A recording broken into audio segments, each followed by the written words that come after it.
This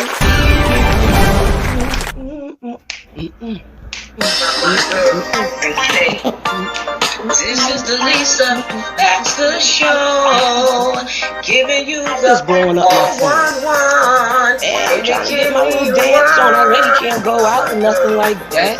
Gotta go to dialysis and all of this stuff. Who's this? Hello? Yes. This is Penelope. Penelope Pit Stop. Yes, it is. Yes. Do I got what? Do I got coronavirus? No, I ain't got no coronavirus. Well, who told you that? Did the neighbors try to say I had coronavirus or something like that? I've been tested. Matter of fact, I didn't even have to be tested. No, I didn't have to be tested. I go to my dialysis center. They give me a bunch of tests, a bunch of things before I even get up in there. I had no coughing going on. I had nothing going on. So why are you calling my phone or blowing up my phone? You are messing up my mind right now. You are messing up my thoughts right now. I was getting my dance on, my freak, my boogie, all of these things, and then you call me. No, I don't have. How many times am I going to say I don't have it? You didn't hear me when I said it the first time. How many times I got to say it? 1, 2, 3. I got to say it 3 times? Well, I don't have it.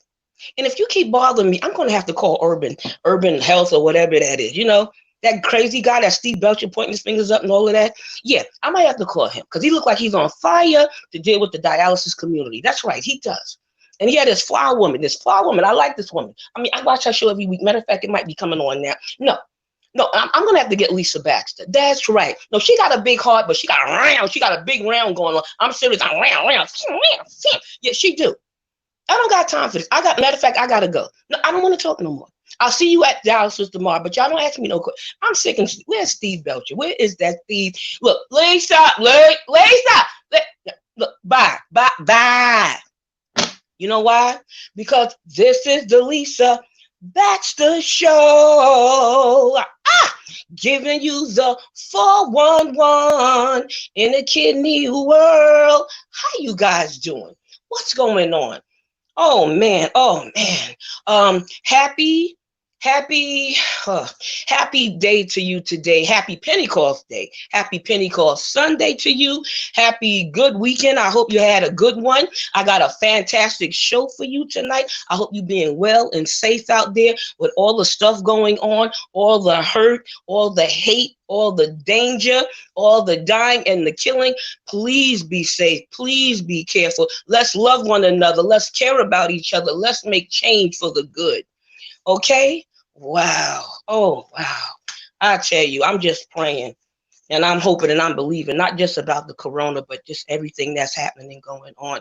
We need something good going on. We need some peace. But this show I have for you can just do that for you tonight. How about that? I have a dynamic duo tonight. This is a super duper kidney couple. Just let me tell you. All right. I got Mrs. Dawn and her hubby Marcus, right? She's a patient navigator, right? At Ridgewood Dialysis Center. She's the CEO of For Kidney's Sake. Marcus, was a dialysis tech. All right. He's a transplant dialysis warrior. You know what I mean? Oh man, he's a youth coordinator in the whole 9 yards. They got a fantabulous story, and you better listen. So go get your snack, your water, whatever you gotta go get, and hear about this wonderful couple. I ain't mad at you. You ain't never lied. Sit down. All right. Come on, Dawn. Come on, Marcus. Come on to the Lisa Baxter Show. Woo-hoo! Hey, y'all. It's my turn. Come on, y'all. Hey, how y'all doing? Hey, how y'all doing? Oh, alive and kicking. Alive and kicking. It is truly a privilege to have you guys on the show tonight. There's some music back there. Is it mine or yours? I mean, I don't got nothing for real. I was jiving. What's up, Lisa? Hey, this, that, and the other. Having my dynamic dual couple, my blessed couple. That name. I like that dynamic duo thing. I'm going to use that. I ain't mad at you. Come on here. on here. We family. That's what we do, right? We share. Sharing is caring, Absolutely. That's what we do. right? Mhm. Wow, wow, man, you guys are so beautiful and so great. I mean, I had the privileges Thank of you. coming to your events. I had the privileges of knowing both of you, and we're gonna ride and we're gonna cruise down and break it down about what you guys do, what you were doing before, a little bit of this and that. So Mhm. ride with me a little bit, Let's All do okay? right. it. Let's ride. Now? What type of work? Tell us what kind of work that you do at the dialysis center. You said you're a navigator, Miss Mhm. Dawn. What is that Mhm. about?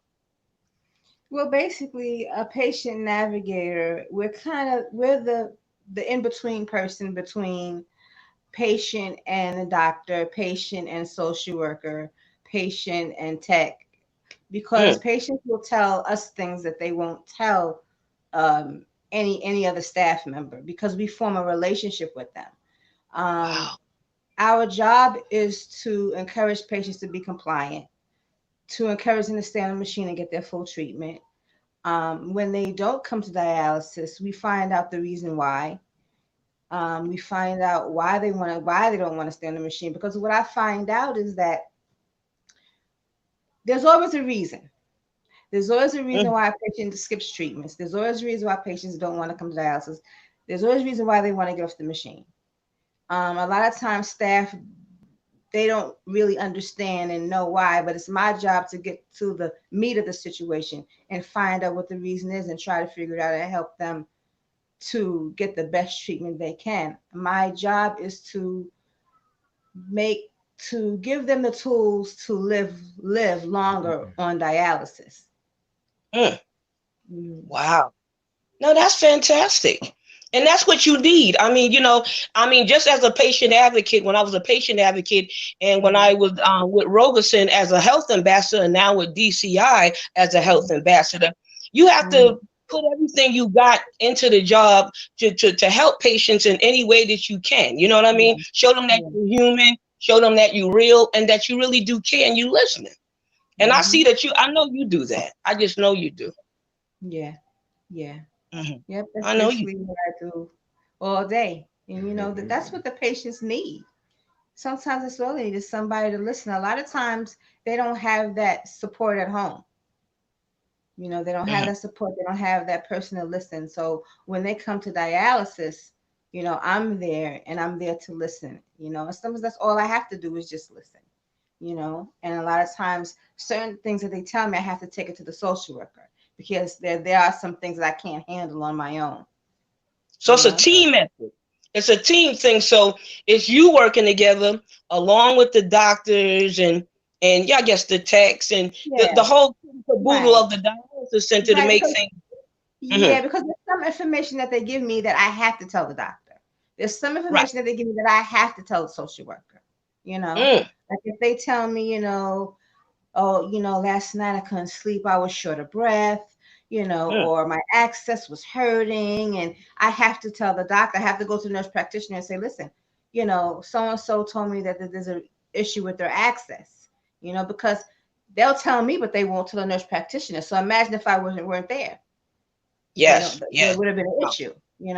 Mm. So that's what Yeah. I'm there You. for, just to make sure they're okay, um, to advocate for themselves, to educate them, because a lot of times you ask a patient if they have a fistula or a graft and they don't know which one they have.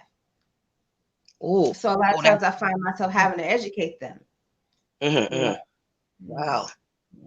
Wow. Well, Like that's process. good because you got to know, what you're dealing with. I always say, know about your illness. I don't care if it's a cold, a small thing to a big thing. You got to know about that illness and know how that affects your body, or even how the medications affect your body. Right. Mm-hmm. Hmm. Wow. Well, I'm glad you're doing that job. I'm glad you're on it, because patients out there need you. People out there need you. Yes. Mr. Marcus. Yes, ma'am. Now, what as a tech, what did your job entail? Uh, just as a regular dialysis technician, just cannuling the patient, putting them on the machine, Mhm. uh, taking their blood pressure and watching them while they're on and making sure everything is okay and everything's okay to make sure they're taking off the right amount of weight, what needs to be taken off. Sometimes you can't take everything off, so you take off a certain percentage so they can be comfortable. And when they come back the next time, they could get the rest of it off. You know, a lot of as I was a tech, there was a lot of patients that was non-compliant, and you can't really be get on their case as much because you're not a doctor, you're a technician. So when they were non-compliant, I would have to report that or either write that down in the notes. So when the doctor did see them or the doctor did read their records, they would know what was going on with them, what they were doing. So just Well, basically just go ahead. No, I was saying, as far as you could take it, and some technicians don't do that. I mean, I knew some that took extra off me, and boy, I was really in bad shape when they did that. They thought they were helping me, but I never put on a lot of. Yeah, it depends the protocol of the dialysis unit, and where I work. If the patient had too much weight on, we weren't allowed to take the whole amount off. You're not supposed to anyway, because by law, you're not supposed to. In any dialysis, you're not supposed to do that, because, like you said, you feel weak when you get off, or the patient could get a massive heart attack from trying to pull all that off at one time. Wow, so my husband had to carry me. We had to do it in portions. I believe that's better to do it in portions, but you don't know everything. You don't know if a new patient is looking, or a new person is looking, or even a caregiver. So sometimes I would have to ask a question, even though I know you know the answer, or we maybe somebody before, but we get different people looking. So I thank you for even answering it and doing doing the work that you do, doing the work that you do. How long have you did your job, and then Dawn, how long have you did your job? I was a dialysis technician for 19 years. Woo. Yeah. Woo, woo. All right. Yeah, I've been a patient navigator for almost 4 years. All right. Yeah. Woo, woo. I ain't mad at you. Yeah, it took a while after I got my transplant. It took me 5 years to find a job. After you get get off dialysis and you get to transplant, it's not so easy to get a job, because when they look at your resume, they want to know what's the big gap, like what happened between 2011, and 2015, 2016, and you have to. I tell the truth. I say, I was ill, but I'm fully recovered and I'm ready to work. Some people respect that honesty. They respect it, but I was still discriminated against because they didn't want to give me the job. Yeah. They can be that way. Because I work. Yeah, I understand. I had a transplant too. Jobs can do that to you and treat you different or funny, or maybe even want to get rid of you. I hate to say, but I still have my job. Thank God, it's been 24 years. Before I was on dialysis, and after I got the transplant, I still have it. Hopefully, it'll be ending soon where I got something better. But I'm glad that you guys had this type of thing and did this type of thing. What I wanted to ask you was, it was something that really wasn't on the paper, but what I wanted to ask you is your journey. Now, I want to talk about, Dawn, your dialysis journey, then I'm going over to your husband. Tell me something about your dialysis journey and your transplant journey, please. I started dialysis in June of 2004, June 9th, 2004. I remember the exact day. It started because I was sick. I felt sick. I was at my mom's barbecue. I was feeling horrible. I went to the emergency room and with a fever of 103, and they told me that I had pneumonia. And while I was in the emergency room waiting for a bed, a couple of doctors came over and they surrounded the bed and they said, Miss Lowry, do you have kidney issues? I said, no, I'm fine. And they said, well, your kidneys have failed. You have to start dialysis. We have to put a catheter in your chest and put a fistula in your arm. I didn't know what a fistula was or a catheter. I didn't even know what they were talking about, but I knew that I wanted to go home, you know. Mm. So, I stayed in the hospital, and it took a couple of people to convince me to stay. And I ended up, having the surgery. And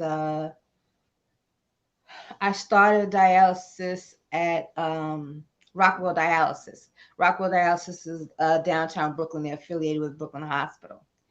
And my first treatment was June 9th, 2004. And I remember when I walked in, there was this strange smell to me.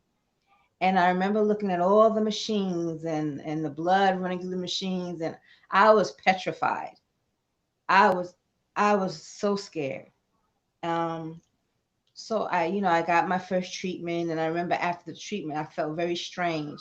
My head was hurting. I felt very heavy. My mouth, I had this metallic taste in my mouth. So when I got home, after that first treatment, I came in the house, and I remember dropping my bag down and falling on my knees and crying like I never cried before. And the first thing I said is, I'm going to die. I said, I'm going to die. And I thought it was over for me, and I thought that I was going to die. But, God is an amazing God. He's carried me through so much. So, being on dialysis was hard. There were times where I did cry. There were times where I did get tired, but I kept pushing. And I had my friends who are very supportive. I had my family, and I had Marcus. Marcus and I became friends, and it became dialysis. It was just something that I knew I had to do.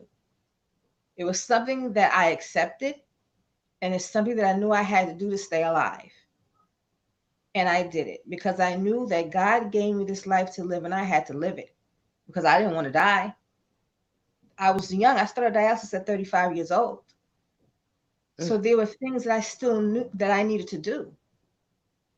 So I wanted to live. And that's when I learned that your mind is the most powerful tool you have into healing and moving and surviving. And I tell patients all the time, your mind is the most powerful tool you have in healing. Your mind, just keep your mind strong. You pray and pray and pray. I knew God was so tired of hearing me ask for the same thing over and over again, but I keep praying. Amen. Me too. And that's the only way that I made it through. That's Yes. the only way I made it through. Wow. And then I switched dialysis units in 2011. I went to Bronx dialysis, switched doctors, went to Bronx dialysis. And it was a Wednesday, I remember, and I was on my way to dialysis. And I was in the shower. When I came out the shower, my phone was blinking like crazy. So I looked at my phone. I had a missed call from my mom, 2 missed calls from my mom, a missed call from my sister, and a missed call from a 212 number. So I called my mom first, and she started yelling at me because she wants to know where was I and how come I wasn't answering the phone. And I said, well, I was in the shower. She said, well, Mount Sinai Hospital's calling you. Call them back. So I called Mount Sinai Hospital, and they said, Miss Lowry, we have a kidney for you. Do you want it? I said, yeah, I want it. So, they told me to pack a bag. They told me, where to go, what to do. So, I started crying because I said, okay, everybody's at work. Marcus was at work. My mom lives in Texas. My sisters were at work. My best friend was at work. So, I packed a bag. I called everybody and told them I was going to get a kidney. And I was on my way in the cab, on my way to get the kidney. By the time I got there, my best friend was there. By the time it was time for me to get my transplant, my sisters were there. My best friend was there, So, And that was 9 years ago. Wow. Wow. Yeah. Ooh, that's beautiful. Well, we have the 2004 being on dialysis in common, and I guess Mount Sinai we have in common because I got mine there too. Wow, that's beautiful. That's beautiful. You had all your support there, and even your friend that became your husband. I'm just loving it. I've seen love mix before, only 4 times in my whole life, and this is just sweet, sweet. Lord have mercy, let me move on. I ain't mad at you. Now, so your kidney journey. Tell me a little something about your kidney journey. I was diagnosed with ESRD at the age of 15. Chando. Dialysis back then in 1985 was a different ball game than what it is now. The machines were much larger. The dialyzer was large. It was like a big stereo, big 2 stereo systems put together on top of each other. And coming off that, after the treatment, oh, it was horrible. The weakness and nauseous, and I had to get every now and again. I had to get transfusions because they didn't have epogen back then. So yeah, but when I first found out, I was naive. I said, I'm not going on the machine. They told me I had to go on the machine, but when they first diagnosed me, I was like, I'm not going on. They took me to the dialysis unit and showed me the machines. I said, when you're young, you're like, I'm not going on that. And finally I did. And just like everyone else, in the beginning, I was mad, angry. And I was young. I was 15 years old. I didn't know what was going on. What my life ahead of me was going to be. I thought, just like Dawn said, I thought I was going to die. I didn't think I had too much time to live it myself. Yes. Yeah. So activities like young activities, I couldn't go to parties. I couldn't go out and hang out as much as I wanted to because I was mostly weak most of the time. So at that time, my father, God bless his soul, he's deceased now. He decided to give me a kidney. So my first transplant was at the age of 15. He gave me his kidney. That kidney lasted, I say, about a year and a half, because back then it was still new. They didn't have the medications that they have now. Yeah. So, it was kind of a Russian roulette type of thing at that time. But it gave me time to get off the machine and to get my body strong again. And then I lost that kidney and I went back on the machine for 6 more years. And at the age of 21, I received another kidney. This is my second kidney now. This is like around 1991. And I had that kidney for, I would say, for about 3.5 years. The blood. I will admit I didn't take care of that kidney too well because I was still young. I was out partying. I was drinking, just like every other young person did when they were young. So I didn't take care of that kidney too well. So I lost that kidney within 3.5 years and went back on the machine again for another 6 years. And now I'm in school learning as a dialysis tech while I'm on dialysis. Impressive. Where I took dialysis, it was at Einstein Hospital. They had a program where the patients learn about the machine and how to connect themselves to the machine. Yes. So I was in that program, and while I was doing that, I said, you know what? Why don't I just become a tech and help others that are in the same situation as I am? Give back. Yeah. So I finished my schooling. Brooklyn Hospital hired me in 1999. I'm 29 at this time. Wow. And I was hired. about 3 or 4 months in, I was called for another kidney. This is my third kidney. Wow, So Jesus. got the kidney.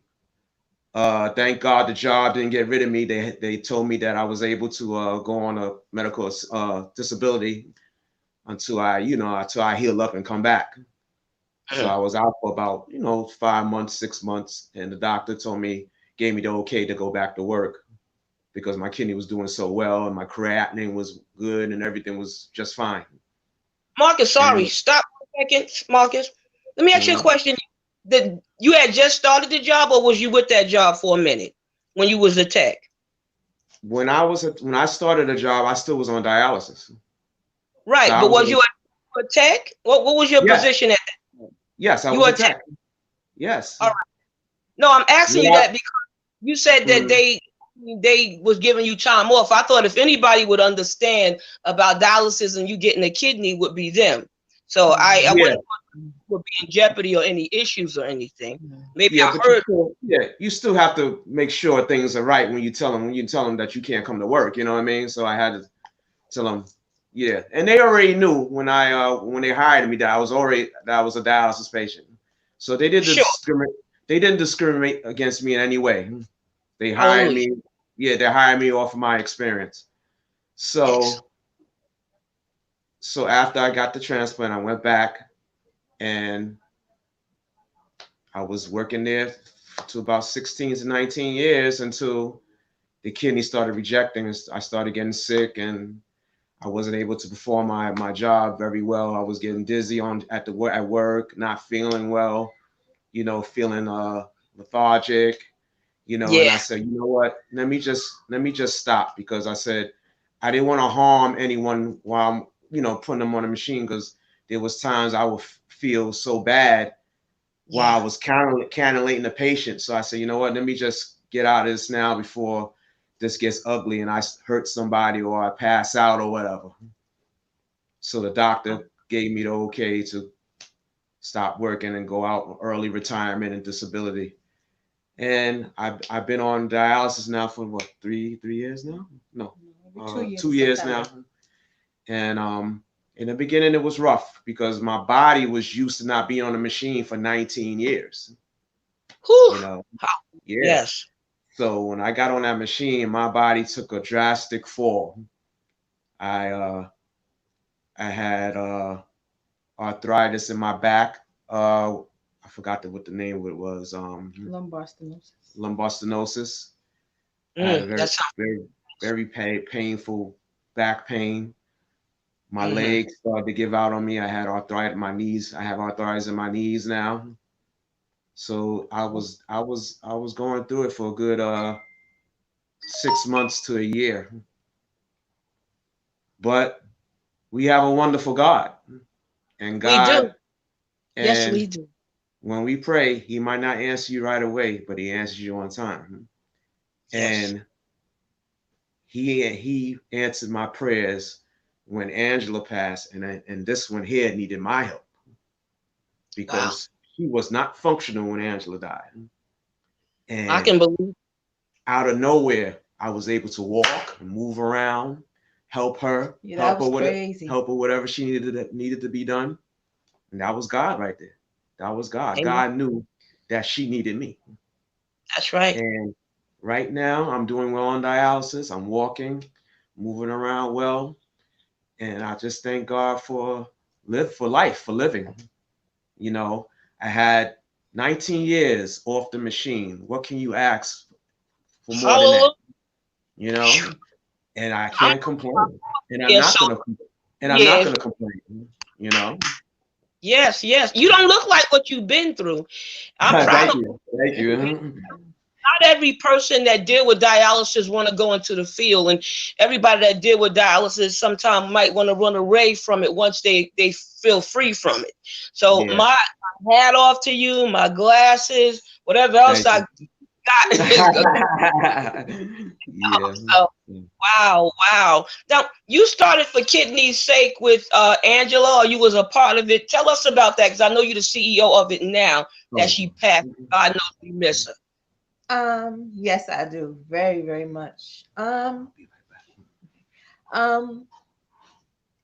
When I got my transplant, and I woke up, the first thing I felt was guilt, because I still have friends that were on dialysis. And I knew that I wanted to give back somehow, some way. And I met Angela through a mutual friend on Facebook, and she told me that she wanted a transplant patient on her board. So I said, okay, I'm here. Here I am. And we became really good friends, sisters. She became my mentor, and I was her administrative secretary. She called me her right hand, and we had events, and I helped her with For Kidney's Sake. Her, myself, the board, we had For Kidney's Sake. Excellent. Well, talk about some of those events. Well, we've had my favorite event, Pink and Pearls. The luncheon, ladies' luncheon. It was something that I had told Angela that I want to have a women's event just for women, because I know as a woman on dialysis that you don't feel beautiful because things change. Your skin changes, your hair gets dry and it falls out. Never lied. Okay, yeah, your skin is dry, you have the fistula in your arm, and you just don't feel the same way, and I want to have this event where women feel beautiful and are reminded that you're still a woman, that you just because you're on dialysis, that didn't change who you are. You're still that vivacious, beautiful woman. You might not feel that way on Monday, Wednesday, Friday, but Tuesday, Thursday, Saturday, you're popping. You understand what I mean? So I wanted to have that event with the hand massages and all the pretty pink things, everything feminine, to remind women that, you're still beautiful. And we have the man cave for the men, where they do whatever they do. We're never there, so we don't know what goes on at the man cave. We have our annual Patients Awards Gala, where patients receive awards for being advocates, for inspiring other patients, for being compliant for a long period of time. We usually have it at Anton's, and they get served, and they dance, and they really have a good time.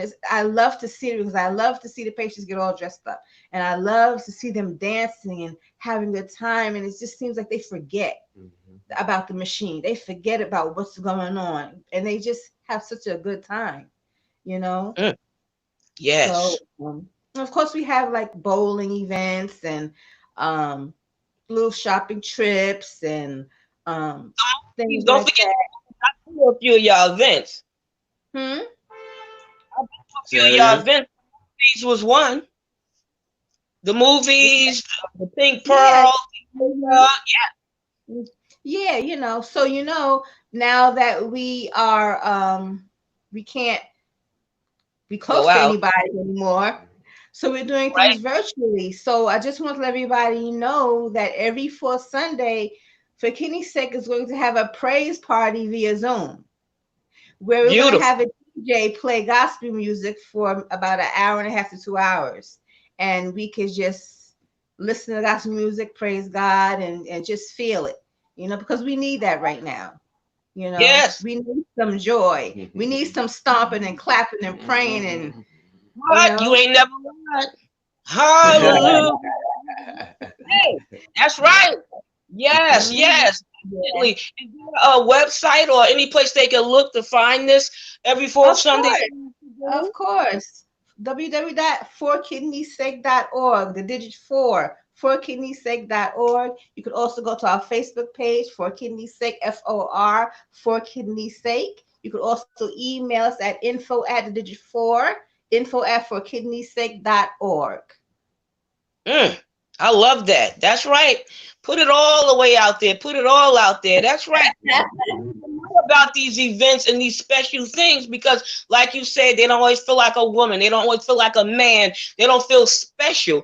These type of events not only teach and help you or the caregiver or the family, but you have fun too. You're able to laugh again, live again, find out you still you.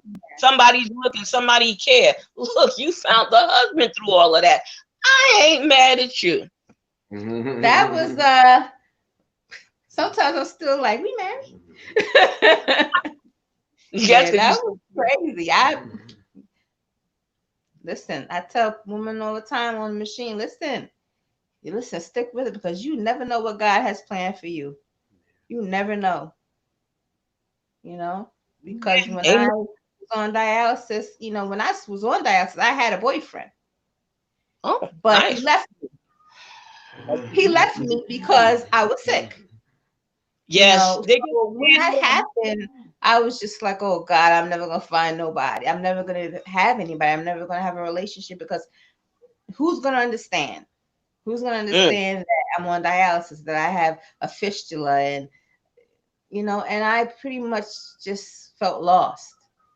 Wow. And then he came along and we became friends, and I would say that he helped me in a way that nobody else could have. Wow. He supported me in a way that nobody else could have. And he saved me in a way that nobody else could have. That's beautiful. So I felt that. Now the tables are turned, and she's my ride or die now, and she looks out for me, and everything I did when she was on dialysis, she's doing for me now. So yeah, I understand. Yeah. I understand exactly how he feels. People ask me, well, how do you do it? Because I know how he feels. I know why he's tired. I know why, when I come home, I understand. I get it. And I always say I try to fill Marcus with my love. I try to bring him back, bring him up, with my love, Don't cry, Lisa.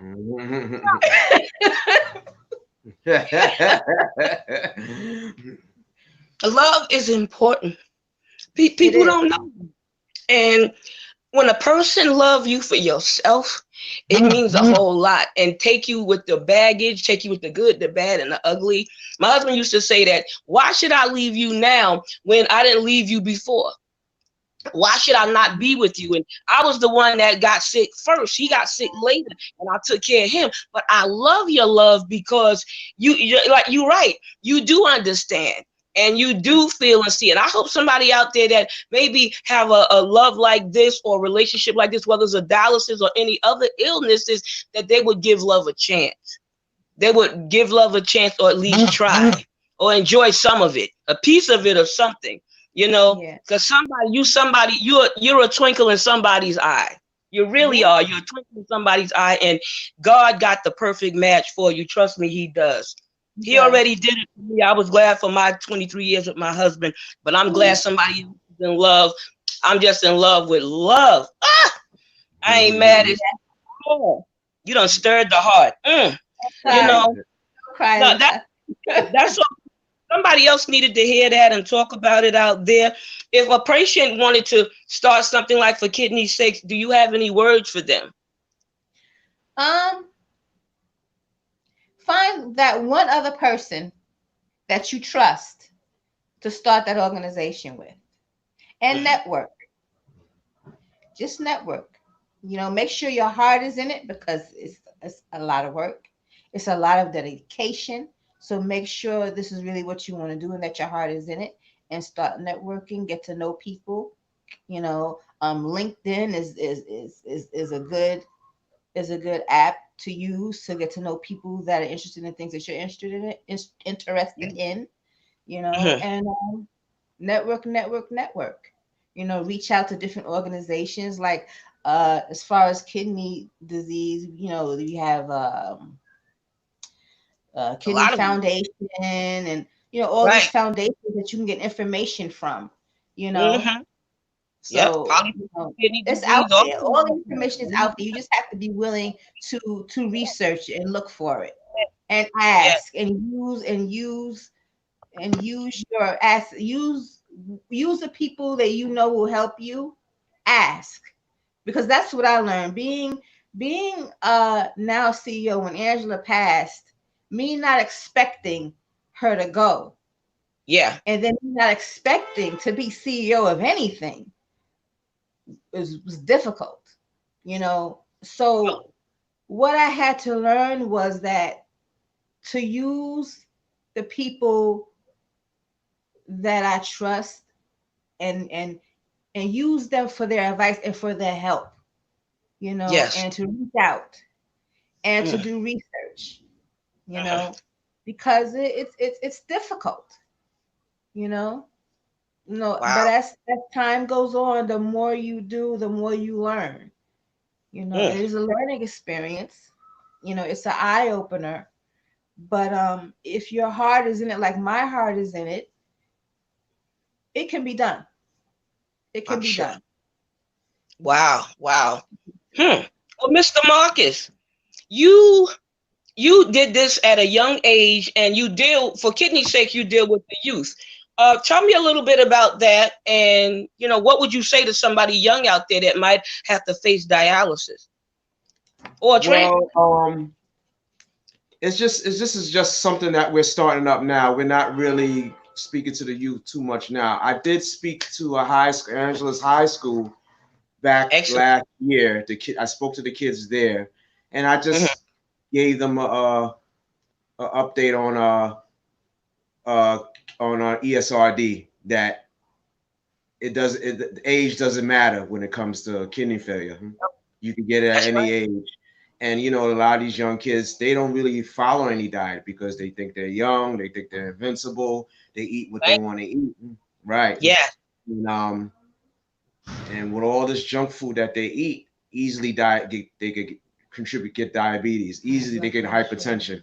So Yes. that's why I spoke to them about that. To watch, they don't have to have a strict diet, but do everything in moderation so the kidneys can function and everything can function well. Too much of something will harm you. Too much of Yeah. salt, too much of sugar, diabetes, too much salt, hypertension. So that's what you have to balance it out. So that's what I basically spoke to him about. And that's what I'm going to try to do when we start to get it up and running again, to start, telling the youth about that. And Wow. tell them about my story and what I went through, so they can understand and see what it's all about. This kidney disease is very serious. It's very serious, and I'm very surprised that kidney disease is not on the forefront like heart disease and cancer. Their kidney disease is not out like that, and that's why the youth doesn't know too much about it. They know about all these other diseases, but they don't know about kidney disease. It's under a rock. I keep saying it's under a rock. Get that rock ready. Rock So up. that's what I'm going to try to do, is try to, teach the youth about that. Amen. That's beautiful. I love that. And I one a more lot of thing. in high school. I'm on the kidney transplant once again. So God willing, I will receive my 4th kidney. Yes. Mm. That's good news to me. You up? Yes. Wow. So Congratulations. that's what I'm going. That's what I'm reaching for. Yes. Well, keep us posted, because we're gonna want to know. How about that? I will. Maybe we'll get back again. What I say. So is there anything else you would like to say, or anything else that I forgot to do or say?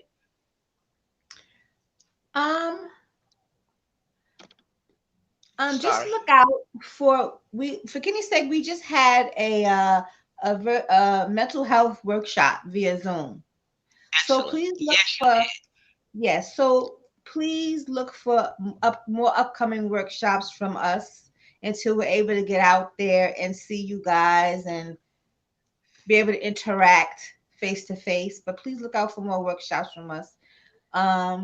We want to thank everybody for their support.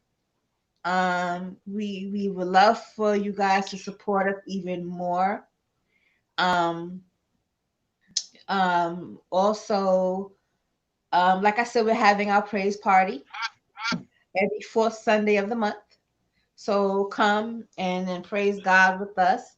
Who knows, we might have some other kind of parties coming, but we just want to see how this praise party works out first. So Lisa, I hope you're going to be there. We're trying to have a virtual bingo event. And we're trying to do our Pink and Pearls via Zoom. We're trying to put a flip, like a little twist to it. So look out for that sometime in July. And just right now we're having a really rough time between the COVID and between the murders. All right, excuse me, I'm sorry. I can barely hear you because Steve called me 3 times. So I don't know if we either on the air, off the air, or if he's telling me because he got another show or if he wants us to extend it. But I guess I'll end the show because I don't know if this is good or bad. He's not sending me a text. He keep calling. I can't answer him because we were on the air. So thank you, everybody. God bless. I'm glad you tuned in. I hope you learned something from it. Bless your life and be well, be good, be safe. Lisa Baxter. Good night. Thank you.